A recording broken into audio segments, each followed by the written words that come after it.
করাচ্ছে, এই মহিলা মানুষের ছোট ছোট মা বোনদের উপরে অত্যাচার করাচ্ছে। আজকে কংগ্রেস সিপিএম এর কথা বললাম, হঠাৎ এরা শুরু হয়ে যায়, দেখবেন এখন খুব আন্দোলন করবে। আর যে একটু বিরোধিতা করত, যে একটু বিরুদ্ধে বলতো, অধীর চৌধুরী তাকে সাইডলাইন করে দিয়েছে। তাকে নিয়ে এসছে, মানে কি বলা যাবে, একটা কাউন্সিলর হওয়ার যোগ্য নেই, সে এখানে কংগ্রেসের সভাপতি আছে।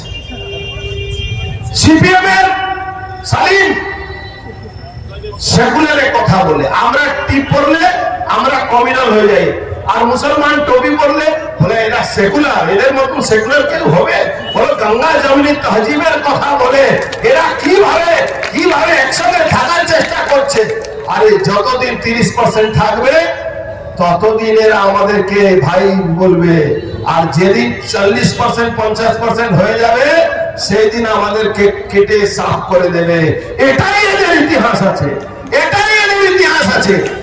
আজকে দেখুন আসাম থেকে প্রায় বিলুপ্ত প্রাণী মতো হয়ে গেছে, বাংলায় হবে, বাংলায় এটাকে বিলুপ্ত প্রাণী আমরা করব।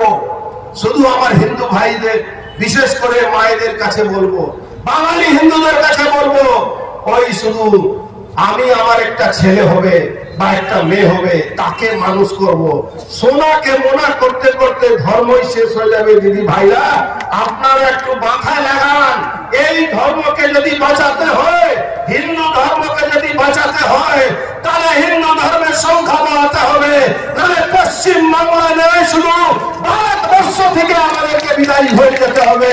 আজকে নরেন্দ্র মোদী, অমিত শাহ মতন লোকেরা আছে, তাহলে হিন্দুরা মাথা উঁচু করে থাকতে পারছে। আজকে রাম মন্দির হয়েছে, আজকে কাশী হয়েছে, আজকে মথুরা হবে। আর ভাববেন না এখানে যে ত্রিবেণী আছে, ত্রিবেণী মন্দির দখল করে রেখে দিয়েছে, ওখানে মসজিদ বানিয়েছে, এটাও নেব আমরা, এটাকেও ছাড়বো না, এটা কিন্তু মাথায় রাখবেন, এই মন্দিরটাকেও নেব আমরা, ভুলবেন না। আর থাকলো দেখুন, লড়াই করার জন্য মন দিয়ে লড়াই করতে হয়, কি আছে শুধু অন্য বাড়িতে ক্ষুদিরাম হবে, আমার বাড়িতে ক্ষুদিরাম হবে না। আমাদের প্রত্যেকটা বাড়ি থেকে ক্ষুদিরাম তৈরি করতে হবে, প্রত্যেকটা হিন্দু বাড়ি থেকে হিন্দুত্ব নিয়ে লড়াই করার জন্য মানসিক ভাবে তৈরি হতে হবে। প্রত্যেকটা বাড়িতে যাবে, শুধু এই তৃণমূলের নেতাদের বাড়িতে যাবেন না, বাদ বাকি ওর কাকার বাড়িতেও গিয়ে বলবেন আপনিও হিন্দু।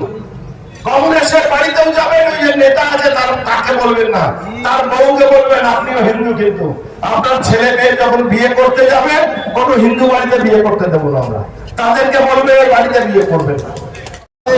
এইভাবে হিন্দুত্বকে নিয়ে এগিয়ে যান।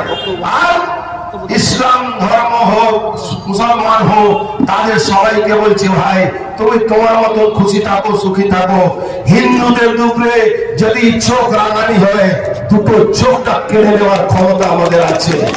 একটা সময়ের মধ্যে মুর্শিদাবাদ ঠান্ডা হয়ে গেছে, যদি ভেবে নাও আমরা যদি ওখানে চলে যেতাম তোমাদের কি হাল করতাম।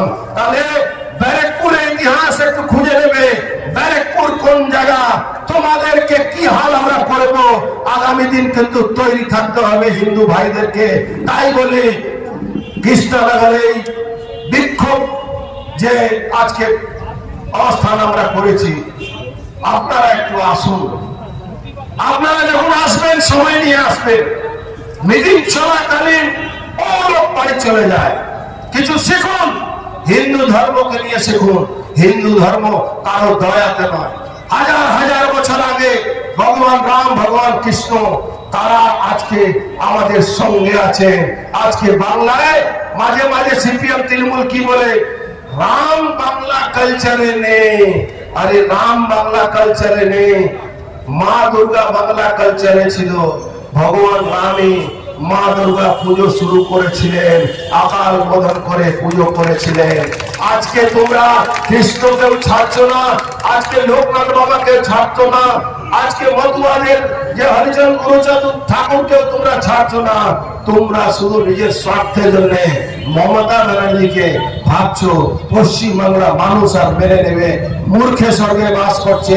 দেওয়ালে লেখা আছে যেরকম ডাক কোথায় মেমোরিয়াল ডিস্ট্রিক্ট লেখা আছে ওখানে, সেখানে পাশে লেখা আছে পশ্চিম বাংলা 2026 সালে বিজেপি ক্ষমতায় আসছে। এটা কিন্তু সত্য। এই কথা বলে সবাই ভালো থাকুন। হিন্দু হিন্দু হিন্দু হিন্দু।